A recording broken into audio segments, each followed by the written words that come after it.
Gathering inspiration for your manifestation vision board can feel overwhelming, but it doesn't have to be. In this video, we'll show you some simple and effective ways to gather inspiration and create a vision board that truly resonates with you. First, take some time to think about what you truly want to manifest in your life. What are your deepest desires and aspirations? Write them down on a piece of paper or in a journal.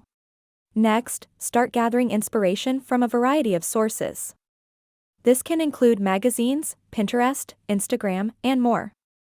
Save any images, quotes, or affirmations that speak to you and align with your manifestation goals. You can also gather inspiration from nature, like a beautiful sunset or a waterfall. Take a walk outside and take in the beauty of the world around you. Remember, the most important thing is that the images, quotes, and affirmations you choose align with your manifestation goals and resonate with you personally. Once you have a collection of inspiration, you can start creating your vision board. With your manifestation vision board complete, you can now use it as a daily reminder of your goals and desires, and take action towards manifesting them into reality. Thanks for watching, and don't forget to subscribe for more videos on manifestation and personal development.